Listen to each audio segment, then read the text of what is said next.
Welcome to the Undrafted Uncensored cast of pod. Hosted by Nick Archuleta. Mosted by Colin Zanker. And last but certainly is least, Joseph Goodwin.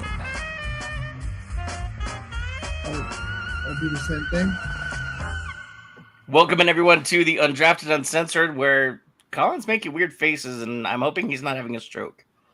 Yeah, so we're not up on Facebook now. What? The Book of Face? Yeah, I don't know. I'm gonna see if I can just stream this to Stand by, I'm hitting go live. We're gonna figure it out. Just minor technical difficulties here, folks. Everything's cool. I'm just gonna. That's interesting. Well, I'm going live on my page right now, so this is All right. Well, we apologize, people. We are all going to log into our own personal Facebook pages for a moment here. Yeah, I don't have sorry for the delay. Well, yeah. So we're up on Colin's Anchor. So I'll go ahead and get over to that Book of Faces and stream it over to the Undrafted Uncensored, the people we know, the people we love.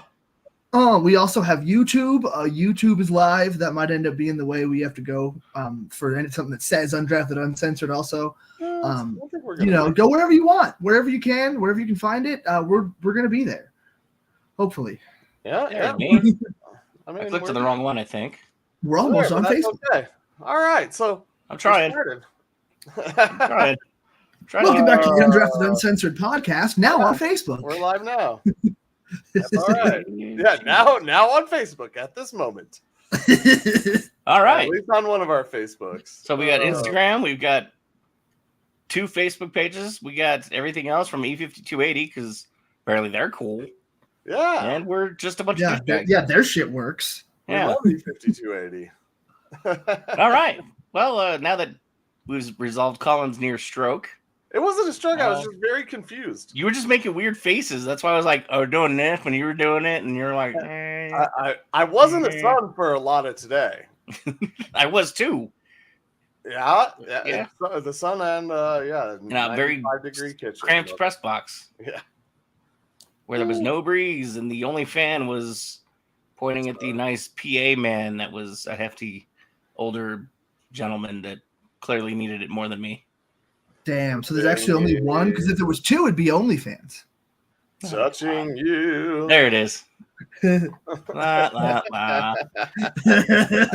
Oh, man. Speaking of OnlyFans, apparently Cortland Sutton only wants to have Broncos fans for the rest of his life. I'm opening the pod with stay in Denver. OnlyFans. It was there, okay? Let me take it. That's fucking great. That makes me happy. Sorry, go ahead. Cortland Sutton. Sorry. He wants to stay in Denver. He wants to have a contract. Obviously, when the season starts, there's no more discussing it. 81 games, 298 receptions for 4,259 yards, 24 tutties, 192 first downs. Average career long is 70 yards. And then there's some rushing stats on top of that too, gentlemen. Is Cortland Sutton priority 1, or is Cortland Sutton somewhere in a discussable area, Colin? For all time? Well, let's just start with contracts. I mean, he wants $2 million more. He wants to be paid like a number 1, but he's not a number 1. Yeah, I mean, he wants to get paid on the back of what happened last year, but let's be honest, what happened last year is a far cry from what's happened in some past years. And he did just come back from his injury. It's not like we've seen him do this year after year after year. The consistency thing with Sutton that we've seen is him being injured. Mm-hmm. And it sucks. Like, it really sucks because he can be a great player, but he hasn't been consistent enough with staying healthy. And he's also, while he's made some great plays, he's also dropped some key passes. So can you be paid like an elite player when you're not? No, you shouldn't be. It doesn't mean you're not going to be, because there is some team out there that is going to pay him the money that he wants. I just hope it's not the Broncos. His highest percent completion is 65%. Yeah, like that's, and Courtland Sutton's never been a big stats guy anyway. He's come through when the Broncos have needed him to, but on bad teams. And like Colin said, he's not really going to be a number one. Like I was saying, I think they should try to trade him and get what they can for him, because he's not really going to help out in the long run, because he's just going to keep getting older, and they kind of need to develop those younger guys anyway. I guess on the other hand, $2 million isn't that much more, but you could put that $2 million to other players, other positions, other places of need where receiver, like you almost get, I wouldn't say an addition by subtraction, because he is still the best receiver they have on the team. But like, yeah, I feel like there's other ways to go about it. If you can guarantee trading him away, I guess I don't care too much one way or the other. Like, sure, here's $2 million more, but like, I don't want to do that. And then he sticks around and he's just kind of an average to, second or third receiver. I don't know. I feel like I want to move forward with the young guys. And then we already have 2 veteran receivers in Patrick and Josh Reynolds. And if you keep Courtland Sutton around, one of those guys ends up maybe not making the team potentially. Because at this point, my guy, Little Jordan Humphrey's definitely not. And I'm really sad about that. And I'm not going to get over it anytime soon. Oh, man. I know. We all know how much you love Little Jordan Humphreys. My guy. Yeah. But honestly, like, even if Courtland Sutton's not on the roster, that doesn't necessarily mean that Little Jordan makes the team. We have decent receivers in Denver this year. But, yeah, man, I want something to work out where they get something for him. See, I think the only thing that helps him right now is between him and Tim Patrick, one of them is always going to be hurt. Yeah. So, I mean, there's your experience in the form of at least one of those, but you can't really rely on both of them to be on the field. And that's why you get paid, is to be on the field. And I love Court. I wish he was not so injury prone, and I wish he would show more. I mean, I feel like he has that ability to be a one, but he just doesn't show it. At this point though, isn't he just what he is? Not a number, like you say he has the ability to be a number one. I don't think he does. He isn't. I just don't think he is. No matter how much you want to make him into a number one, or you think he can be, he's not. And that's literally the bottom line. He is not a number one, and he's not gonna be. It's going to take a massive change, and for him to be a number one, he's a number one on the Broncos. But we could go through this team by team. On how many other teams is he a number one? I don't think any. I don't think 25 teams. Yeah, you say any. I mean, I'm just starting at 25 that he's not. So that gives you 6 other teams. 7. 6 other teams. 7. 25 and 7 is 32. I guess he's only 28. Oh, yeah, can't count the Broncos. Sorry. Can't count the Broncos. I caught myself. Yeah, well, you have to said it out loud. Hey, I've been in the sun. Okay? Maybe because they lost everybody, you could make him the number one on the Chargers. That's true. That's a fair one. I literally can't think of another one, though. Yeah, even the terrible team, like he's not number one over Adam Thielen in Carolina. No. Marvin Harrison Jr. Oh, that's right. Yeah, Marvin Harrison, and I haven't seen him actually play yet, so he hasn't officially clicked in my head yet as an Marvin Harrison. Yeah, okay. Right, I was like Marvin Harrison. I thought you were going to say he's not a number one yet. I was like Marvin Harrison. No. Hey, he's already a number one over Sutton, and he hasn't put it down in the NFL. No, it just hasn't clicked yet because I haven't seen him actually on an NFL field yet. That's good. Would you put him over Drake London with the Falcons? I don't know if I would. London's more athletic. He's raw, but that's it. I don't have another answer for you for a team that he might be the number one on. I guess maybe who's Buffalo got right now after losing Diggs? They still have what's his name? I don't know. I don't think he'd be number one on most other teams. He's going to go somewhere to be a highly paid number two. Because I guess he's only 28. I just looked that up. I thought he was 30 at least. He looks like he's 30 when he runs. So maybe he just needs some time to kind of get that knee back underneath him. I don't really think that's the case, but it just feels like he doesn't quite have the athleticism. It feels like he's got the jump ball. And he has that, but he doesn't have that breakaway speed. He doesn't have that break tackle ability. He just has that one skill that's fucking sweet when you throw it up high. Reminds you of Larry Fitzgerald. He jumps up and does the thing, but it's not consistent enough. And it's not a thing you want as your number one receiver. And the Broncos just can't afford to spend that money right now. But I guess if it's only $2 million, fuck it. But nah, I would rather. Yeah, move on from him, get some draft picks, let him go somewhere and chase a Super Bowl before he's fucking 35. He is currently. And then draft another receiver in the 3rd or 4th round. So he's 28. Yeah, that's what I said. I know, I'm just adding. No, you did. You're just going through all the. Yeah. All the He's played 81 stats, games for the Broncos. What is he, like 6'3", 6'4"? 6'4", 216. Okay, yeah, so he's tall. He's Vance Joseph guy. Very tall. He's played 17 games once. That was in 2021. He was a Pro Bowler in 2019. He played 16 games. Yep. That was one of his first years. That was the year we traded Demaryius Thomas, wasn't it? Yeah. Before he retired. And then obviously. But also, do you want Tim Patrick and Courtland Sutton out there at the same time? Two not very fast, good hands, quality receivers, but two guys that kind of do the same thing anyway. Obviously Courtland Sutton is the deep ball guy and Tim Patrick is just the, automatic receptions, but not really going to do a ton with it. I kind of want more versatile guys out there, I don't know. What do you guys think? Well, I mean, you do in some instances you do have to play that short game too.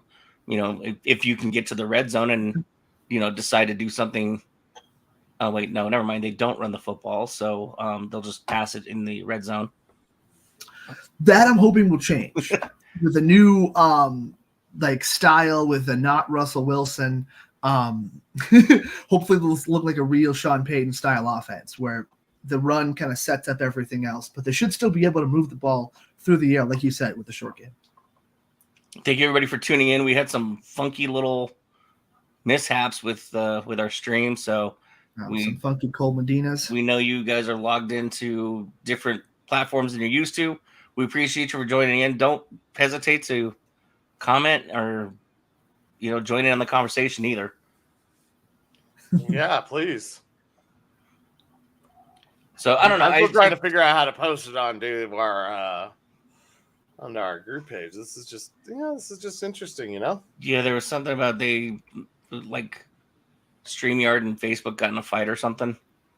Made a change on June 10th that limits some pages from going live. They recommend trying again in a few weeks. That's neat. Yeah, so we need at least 100 followers. So follow us. Follow us on Facebook, all right? Yeah. We need jerks. Undrafted Uncensored. Gotta have 100 followers in order for us to go live on Facebook. So please, please, please jump in and follow. And so those of you that are following, I apologize in advance. You're going to get flooded with a bunch of posts until we at least reach 100. There you go. Tell your friends, tell your moms, tell your mom's friends. And speaking of mom's friends, happy Father's Day. Yes. All the dads out there had dinner with my dad last night. Nice. You didn't have not to, I thought you were doing it. We did. I had a doubleheader today.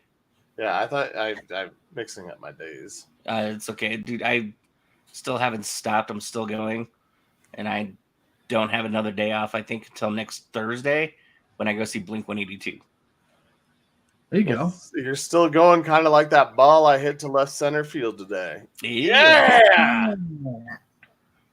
Yeah. I mean, I walked 3 miles. Did you share that, Colin?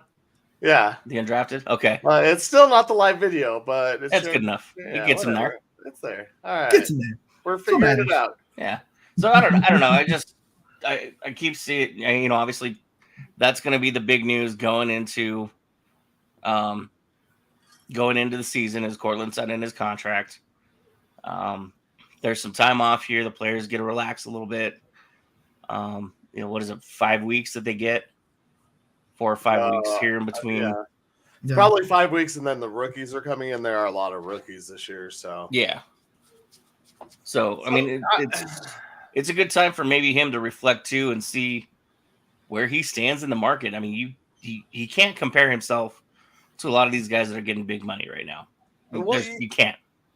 But the problem in keeping him around is he going to be here next year or in 2 years when the contract is up? So does he help Bo Nix this year develop? I think that's the big question. I think that's what everybody's looking at right now is if he can be healthy and he can help Bo Nix and the receiver room, then he'll probably get that extension that he wants. But if he just shows up and gets hurt week 3 and here we are again, then... Oh God, that'd be a nightmare. Well, I guess this is more the way that I meant to pose the question. Does he help or hinder Bo Nix's development more? Because if you have a star player in Cortland Sutton who wants to get paid or does get paid, what do you think the focus is going to be on? Getting him the ball. Is Sutton going to be around here long-term enough to win a Super Bowl, be part of the playoff run with the Denver Broncos? Probably not. So is it better if Bo Nix develops his chemistry? And in my opinion, obviously, is leaning towards get rid of Sutton. I've been get rid of everybody the last 2 years. So I'm going to say, I'm going to stay consistent and get rid of everybody in all the old crowd. You should have traded Justin Simmons when you could have gotten something for him. Yeah. Now you might trade Jerry Jeudy. Yeah. Well, he's not even. He's not even getting a contract right now. When you could have gotten something for him is what I said there. Yeah. I know. No, I'm just saying that he's just sitting out there now. I know he is, and he'll get signed at training camp, and he's going to play on. He's going to be on a roster. But I've thrown the whole throw it out there, throw all the old away, out with the old, in with the new. You've seen what the old did. It was unsuccessful. It was a clusterfuck, and so you got to move on to what's next. And what's next is Bo Nix, Jonathan Franklin, Marvin Mims. It's Edric Estime and McLaughlin. Yep. PS2 has his contract up next year. So I think that's a guy they re-sign. I think that's one of the only guys they actually pay. And then they go from there. And hopefully the defense, develops some guys, Baron Browning, Nick Benito, Jonathan Cooper, any of those guys takes the next step. They're in a good spot, but it's going to take a while for sure. I agree. I heard a good point that Will Peterson made on the Fan, that they might just be waiting until the trade deadline and waiting for other teams to have receiver issues or injuries or whatever, and maybe move him kind of right around that time. So I would be looking for a couple deadlines, like right around the start of the regular season after preseason, when people start to realize how their teams are going to go. There's always a couple trades right around then. And then, run the trade deadline. I would expect to see him get traded right up until he doesn't. We've seen that before, though. Hopefully they learn. That's my message to Broncos fans. Like, we've seen that before. And what have the Broncos done? They've balked at the asking, or the offer. They've held to their guns too much and said it's not enough. They overvalued what they had. And I don't, you can't say they're always going to do it, but all I can go on is past history that the Broncos aren't willing to pull the trigger on a guy who means a lot to the organization when you need to. And they waited too long, just like the Justin Simmons, who I brought up moments ago. Yeah. Just like that. You waited too long because there were teams out there. I don't care what the Philadelphia gave up, the 6th rounder for Kevin Byard last year. Yeah. Maybe it was a 5th rounder, but you know what? A 5th rounder in this year's draft or potentially packaged with something looks a lot better than just not having that guy on your team. At least you got something for him. And that's the cold hard truth of this business is you got to get something for your guys. You can't leave the party empty handed.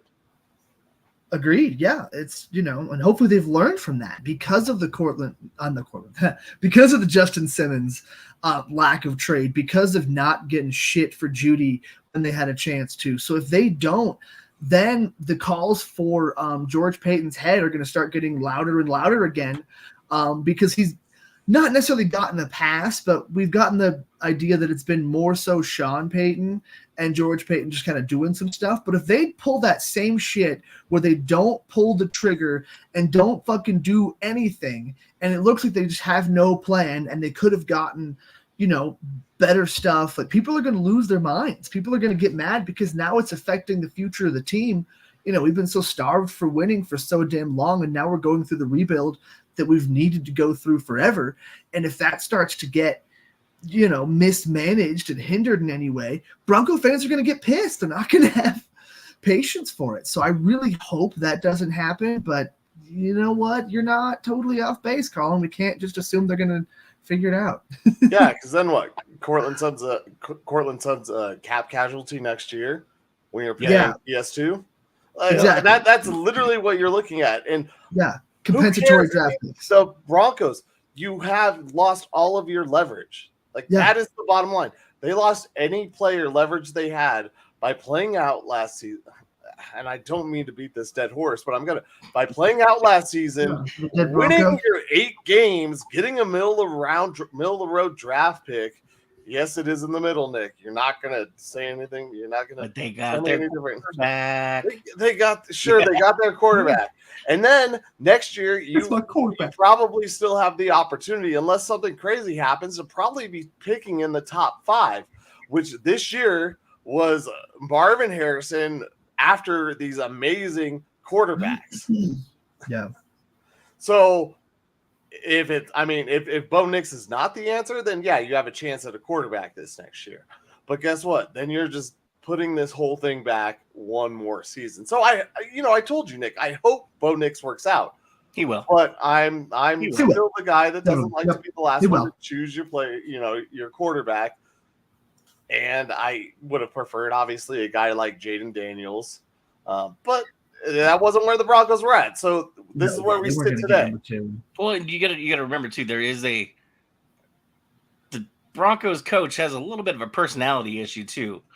So you want to make sure he gets the quarterback he can at least work with, because he's a little gentler right now, and I don't know if it's just because it's still the off season, or he got his quarterback, but he's a little gentler and actually smiled a couple times during some of those press conferences. Well, he's got a regular quarterback now.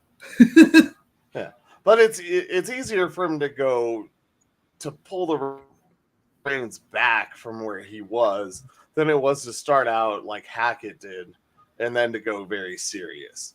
I think he came in here and knew that there needed to be an adult in the room. And I didn't like a lot of it. It was off-putting, a lot of it. But at the same time, he has, like you said, as of this moment, it seems like pulled back. And he also said he stopped, peeing on every bush.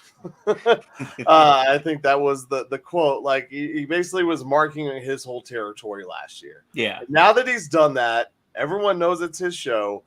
It's a little bit different. I think, we'll still see some of these pains, especially with the questions that he doesn't like. Yeah.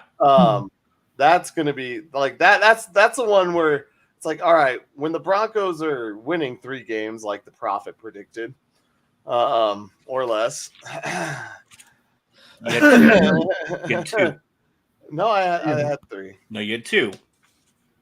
1. I had the Raiders. Oh, yeah. Week 5 and you had week 8.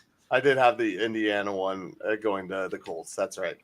Well, okay, when they went to – I'm in between 2 and 3. Either way, less than you got. But the questions that get put his way, how's he going to respond then? Because it's all good now.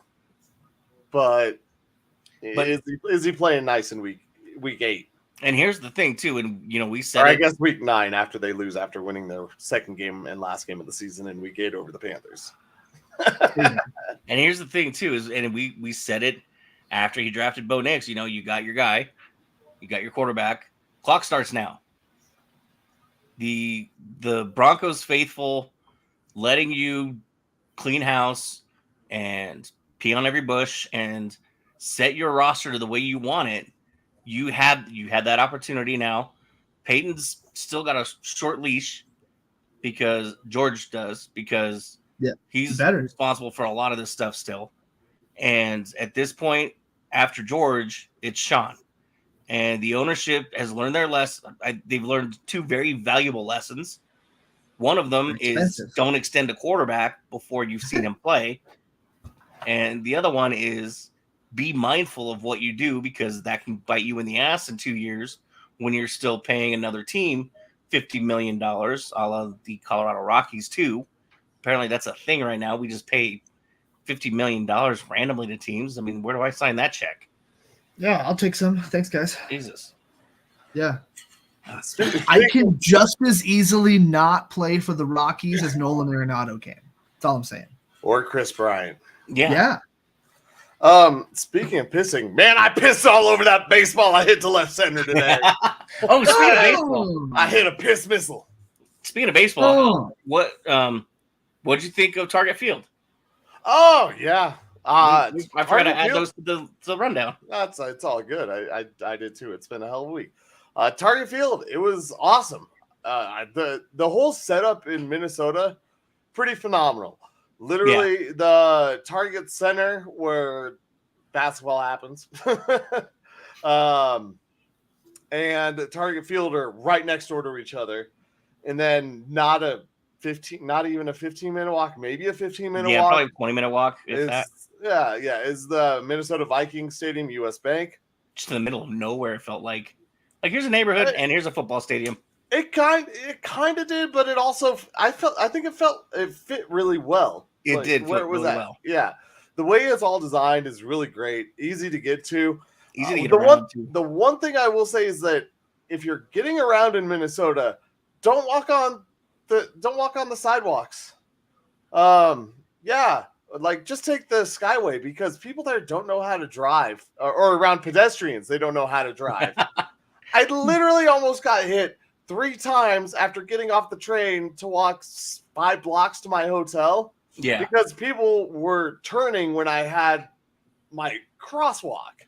Okay. Yeah. And people inching up. I had one guy that was probably 6 inches away from me, maybe a little closer. I thought he was going to bump me, waiting for me to cross the intersection. Okay. Damn. And I was just like, the hell is going on? So it really great. Lots of cool architecture. It's really a blend of old, what do I want to say? Like old mills or old shops. It's a lot of very old, industrial stuff, but there's a lot of modern twists on it. There's artwork all around, which is really cool. A good amount of parks, with water features. Really, really cool. People were really nice in general.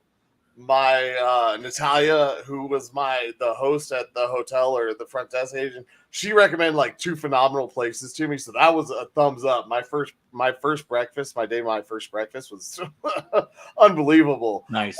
Which was great. And there are a lot of really cool things around, and it was I chose the wrong game to go to, because I stayed an extra day. I literally had such a good day my first day. The second day, before I was supposed to fly out, I checked if I was going to be able to stay another day, and I was. Nice. So during my first day, I was having such a good day that I checked, and then I was able to stay an extra day. So I went to the day game instead of the night game that the Rockies won, of course.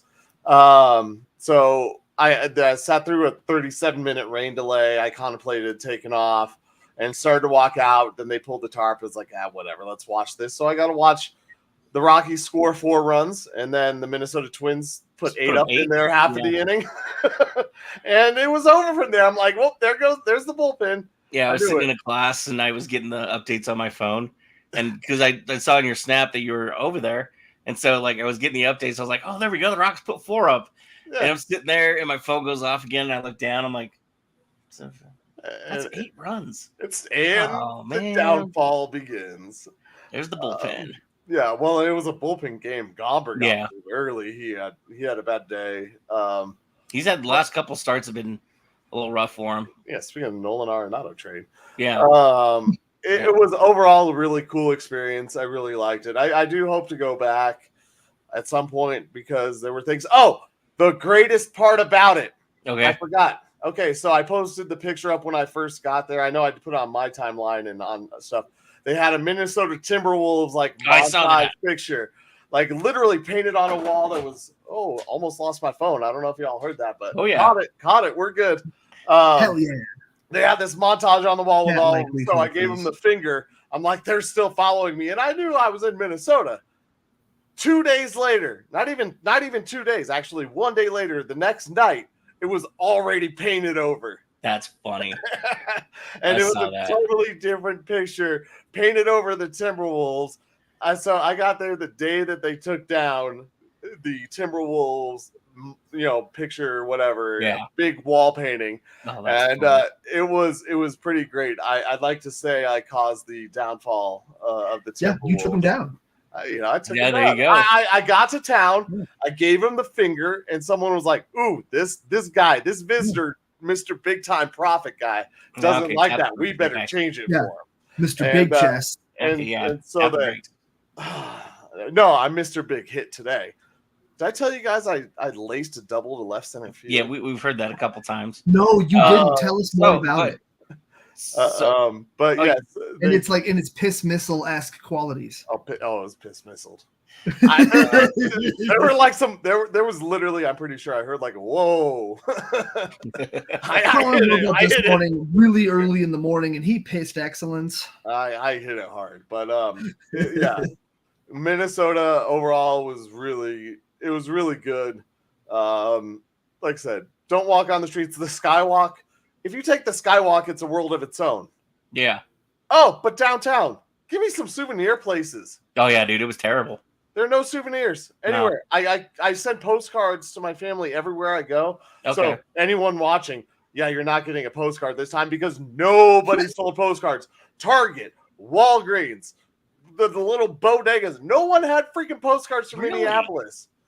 Wow. Yeah, and the only place that did sell postcards was no, not even the airport. Really? Trust me. Trust me. Yeah.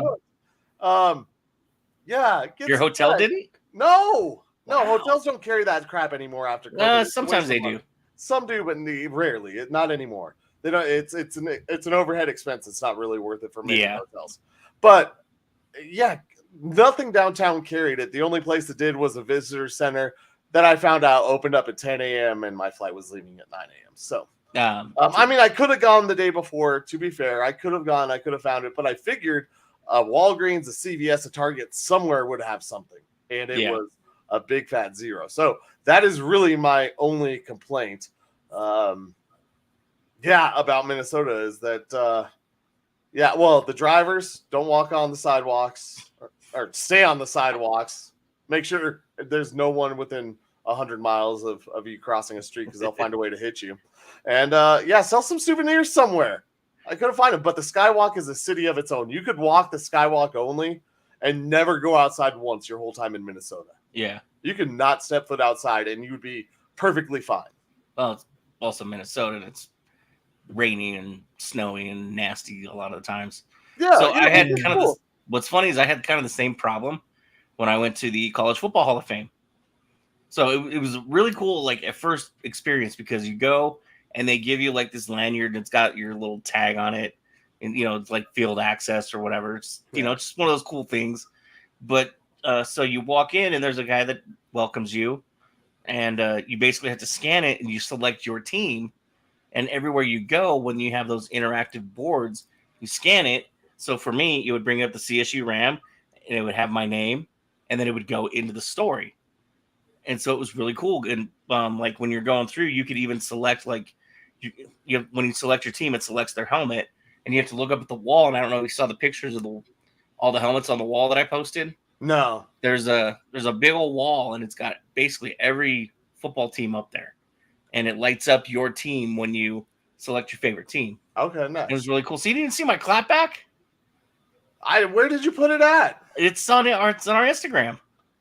No, probably not. I was posting all over, man. I know. I was just giving you. I had to clap back at you though.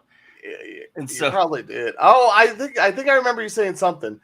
Because I was gonna respond to you and say, oh, that's where I was gonna have my layover. No, I was gonna be in Atlanta for 4 hours, and I would have met up with you and all. Oh yeah, I would have met up with you too.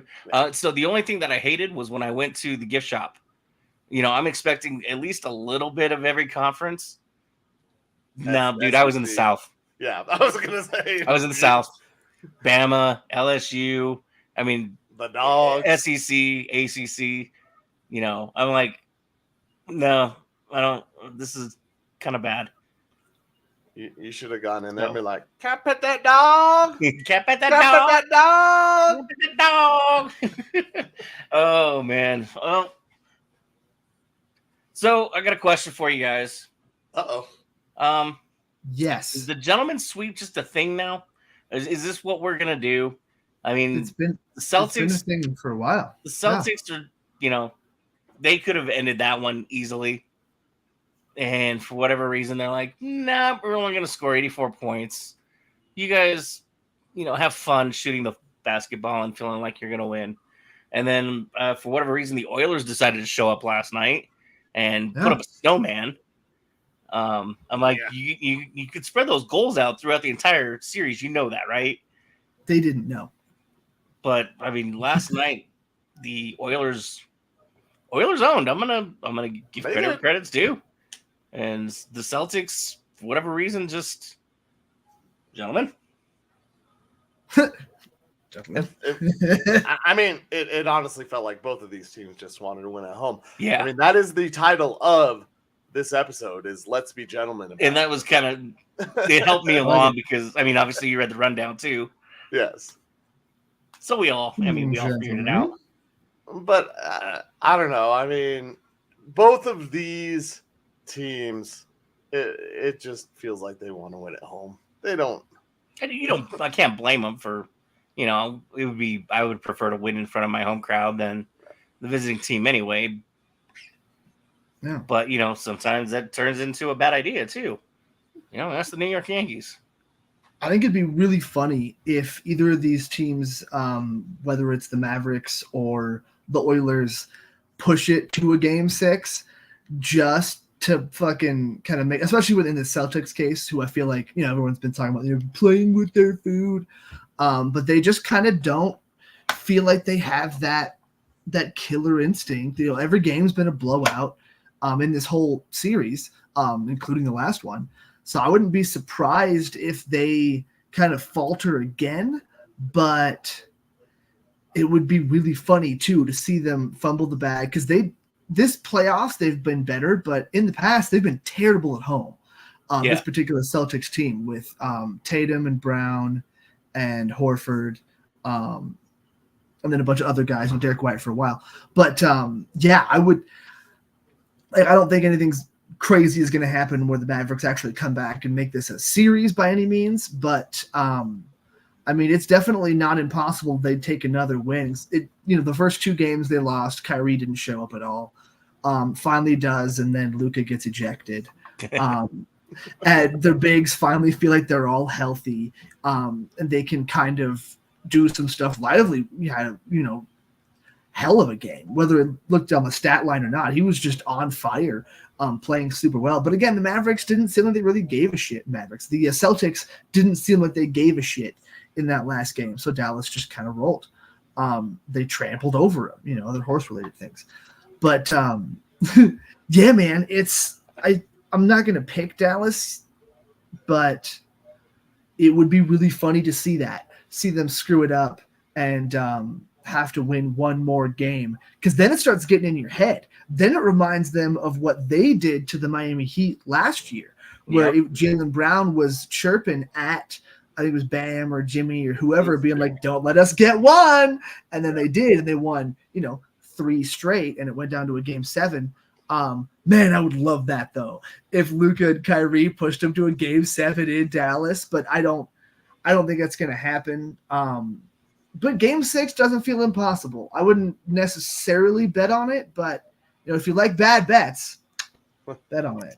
You are right. I would love for that to happen in Boston. Yeah. I just don't think it's in any. I don't either. I don't think there's no universe that I can see into that is going to happen. Both of these series are over. I thought they were both going to be sweeps with the way that the first 3 games were played from both of the underdog teams. And yeah, those teams with their backs against the wall, they each got one in Dallas and in Edmonton. And I can't help but think it's over. I mean, Florida and Boston are going to win these championships, but I would love for that to come true, Joe. Trust me. I wish I could even fathom that becoming a possibility, because I don't even think Game 6 is a possibility. You're right. It would be cool. I don't see it. I don't believe it. And I don't know how. And seeing is believing. Yeah, well, it very well can be. I don't know if you want to comment on that, Nick, but I got a question for you guys. No, you pretty much beat me to what I was going to say anyway, so go ahead. Sorry. No, great minds think alike, so. Yeah. Okay, so there have been no repeat champions in the last 6 years of the NBA. Okay. And also there the same team hasn't made it back, I want to say, as well, to the championship game. The winner hasn't made it back to the championship game in that same amount of time. And I think it's been, I might get this a little bit wrong because I did hear it earlier, but since 1970, there hasn't been a longer stretch than this where there have been no repeat champions in that time span. Are we talking NBA or NBA? And sorry, NBA. With that being said, though, basketball, the Celtics and the Nuggets, is this going to be a long time back and forth between those two squads? I know they haven't faced each other in the championship, but these guys, both of these teams' ages are almost the same. The Celtics are 27.6 years old, and the Nuggets are 27.09 or something like that, or it's 27.6 and 27.06 on their average age. Okay. So they're both very similar as far as age range goes. If you look at their talent-wise, they each have their top 2, and then guys who can play. You have Tatum and Brown, you have Jokic and Murray, then you have Aaron Gordon, MPJ, probably not KCP anymore. We'll see what happens. But you have the Porzingis, you have the Drew Holiday. There's these guys. These teams are very similar as far as maybe not playing styles, but where they're at as far as their ascension to greatness. So I was thinking, will we see a back and forth between those two squads? Maybe it won't be in championship games with each other, but these teams trading championships and possibly playing each other a lot in the next 6 years. Like in the next 6 years, could we see 4 championships from these two teams? I mean, I don't put a doubt into it at all. I don't doubt that at all. Yeah, sounds great. Two squads. I mean, it is, like you said, it's entirely possible the way they're both built. They both have the ability to go hit the market, and they're not going to get a big name that's going to break the bank either. They're very smart about who they bring in because they have such an established core right now, and you can't interrupt that core. And with Joker and Jamal set the way they are, it took Gordon. Look how long it took Gordon to really settle in. Part of that was because he was used to being the guy, and when he came here, he was no longer the guy. Yeah. But and the Nuggets stuck around with him and kept him around because they knew what he could bring, and when he finally clicked, then it all made sense at that point. And so, management knows now what their personality of their team is. They just have to be smart and get the right person to drop them in.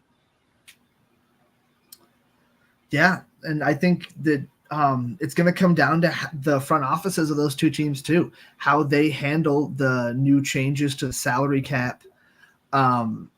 Is that me or is that Nick? No, you're good. Keep going. Okay, good. Because if I start talking and Let's it just go. goes off, always makes me sad. But yeah, man, it's going to be up to them because Murray is going to make about 50 next year. Jokic is going to be eligible for an extension, and the cap is going to keep going up, so that's going to help a lot too. But with the way the new bargaining agreement is designed and everything, it's going to be really tough. Like we've talked about, the Nuggets are probably going to have to make a decision between Gordon and Porter, who they keep going forward. And the Celtics are going to have a similar decision with Porzingis. There he is. There's my guy. There's Clayton. With Porzingis and Drew Holiday, I think they're probably going to extend Derek White. But it's how much are they going to be able to keep these cores together? Obviously Al Horford's probably going to retire in the next few years, but he's still going to be one of the best sixth men in basketball as long as he sticks around and being super overpaid. But he's made so much money he could take less also for them. So that I think is going to be the real issue, is how do they keep it going? But yeah, if they can find a way to keep the supporting cast around those guys, then absolutely. And I want at least one championship of Nuggets Celtics. I think that would be just awesome to see. And I also, just because I think that we would be able to destroy them with at least their current lineups. But you have to fucking get there, and you have to get through the team that's built to beat you with Minnesota. So, it all depends on that. But I can't wait for that to play out exactly how Colin has predicted it. I can't comment, Colin. Yeah. Hey, if the prophet said it. No, I can't comment I can't comment to Clayton. That's okay. Hey, Clayton, appreciate you. Hey, make sure you tell your friends to like our Facebook page. Even if they don't like our Facebook page or listen to us ever, just like it so that we can stream live. It makes it easier for you to watch. Yeah, once we get 100 followers on Facebook, we can stream live easier. So I don't know if you were here for that, but yeah, you go. Clayton's a Milwaukee guy. Okay. Yeah, I forgot about that. I'm sorry about your loss of Drew Holiday. I'm just wondering, with all those B's, how'd you do in school? He was just sliding by with Broncos, Brewers, Badgers, Broncos. Hey, Clayton, when I come out to Milwaukee, we got to meet up. All right. Hey, we'll have you on. Shoot us a message. Message the page, dude. We'll get you on. Yeah. No, we've been waiting for you to message us. You said you were gonna, and you never did. We're waiting on you now, bro. B plus. B plus. B plus answer. All right, there you go, Clayton. B plus. Kind of how the grades for these series are going to go with no sweeps. Yeah, it is what it is. Wait, how about we do this, Colin? Can you grade our picks from last week? This is the victory formation.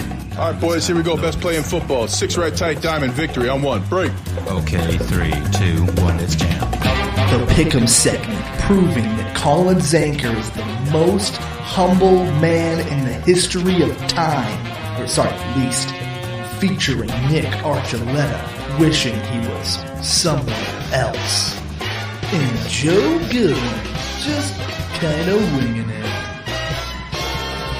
That's right, coming from the most humble man on the planet who hits piss missile doubles to left center field. This is your victory formation for this week. What was her name? And what I will say that one of us went 0-4, one of us went 2-2, and one of us went 4-0. Oops. So quite the conundrum between all of us and where we end up. Well, let's start things off. One of them will be me. We started off with the Battlehawks against the Brahmas. Oh. Well, Nick, I think you know that you're not the one who went 4-0. There was only one of us who decided to pick the Battlehawks, and that would be Joe, who had his team, or the Brahmas, excuse me, the Brahmas. That would be Joe. Brahmas. His team from the start. Hey, I stay committed to my team. What? As you should. Yeah, absolutely. I was STL all year. Yeah. Hey, I know my team wasn't there at the end, and so my pick wasn't correct either. So Nick and I both lose that. We move on to Oilers versus Panthers. This was game 1 that I thought was game 3, but really game 1. But you know what? The result or the outcome didn't matter because the Panthers won, and the only one to get that one correct was Joe. All right, Joe, you're 2-0. Well, I'm 0-2. Yeah, and we all know how this is going to go when I go to this game. Well, Sunday Night Baseball, Dodgers versus the Yankees. Oh, shit. The Dodgers lost to the Yankees, meaning Nick and Joe were correct. I went 0-4 because in our WNBA Infinite Pick'em, I chose the Storm against the Lynx. Nick and Joe chose that correct. So I lost $40 this week going over. Joe, big winner, 79-04 this week, bringing you up over $500, $510.31. Nick, you won $18.64, bringing you to $223.29. And with my $40 loss, I'm at $259.46. Let's get into this week's picks. Yes. Well, the first thing we're going to choose is Monday Night Baseball, since it's too late to choose Sunday Night Baseball. Yeah, we don't want to talk about Sunday Night Baseball. Moving on. The choice for Monday Night Baseball was a rough one. It's the Brewers versus the Angels in Los Angeles. So, Clayton, I hope you're still here listening because we got to pick the Brewers against the Angels in LA, and Nick is going to kick things off. This time he didn't know that we were picking Monday Night Baseball, so he's probably trying to do research. Nope. Who's pitching? I don't do know. The Angels have shown he's going to check. It doesn't really matter with these two squads, Nick. No, because the Brewers are going to win. Yeah, that's what I figured you were going to say. So we're all just going to pick Milwaukee because Clayton's taking the Brewers. Joe, who you got? I'll take the Bucks. That's no. So there goes $10 for Joe. Thanks for playing. Yeah, it's gonna be fine. Carlos Rodriguez against Jose Soriano. Sweet. I don't know either of them. Of course you don't. But yeah, we all got to pick Milwaukee for Clayton. He's the guy. Yeah, I think the Angels are 4 games better than the Rockies right now. I would actually love 3 games. I would love to pick the Brewers in this one, but I can't after this last weekend series that they had. So I'm going to pick the Angels to beat them. Right. I had that beforehand. I need to make a comeback. So that was actually my underdog pick. Well, not the only underdog. It wasn't my only underdog pick, but yeah. That's okay. So we move on to our WNBA picks. We are not picking the basketball or hockey games, by the way, guys. So if you want to make a prediction for Game 5, I'm obviously choosing Edmonton and Florida. Yeah. I don't care. Yeah, it's over. Joe, are you choosing anything else? Are you going to predict a Game 6? I kind of want to. I mean, it doesn't mean anything. I feel like Boston's going to actually clap back. I don't know. Dallas might have found something. Luka played fun. Yeah, fuck it. Let's say Game 6 happens. I want the Avs. Well, there he goes. He chose that for nothing.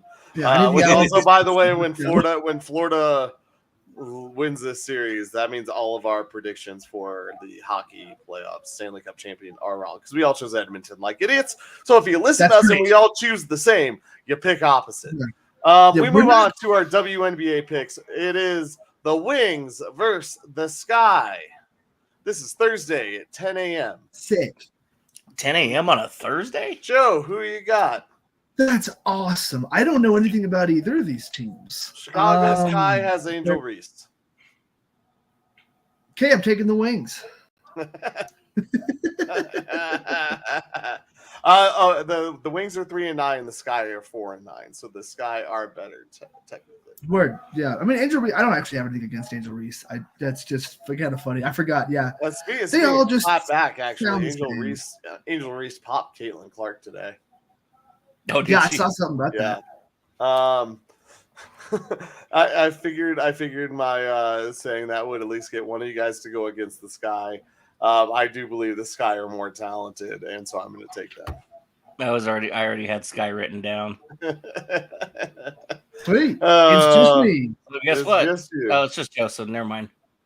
All right. I'm sticking with the angel theme here, I guess. Look at that. Oh Lord. That was not on purpose. It just happened. Sometimes these things come natural, like hitting piss missiles to left center field for doubles at this age.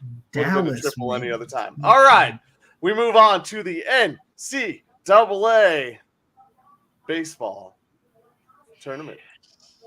Florida versus North Carolina State. Number 10, North Carolina State. Ooh. Florida as well. Both of these teams have never won a collegiate championship in baseball, oddly enough. I start things off here. It is number 10, North Carolina State. They were ranked higher than Florida this season.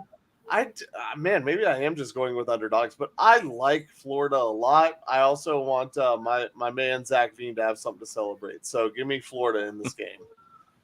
He's my homeboy. Nick, who you got?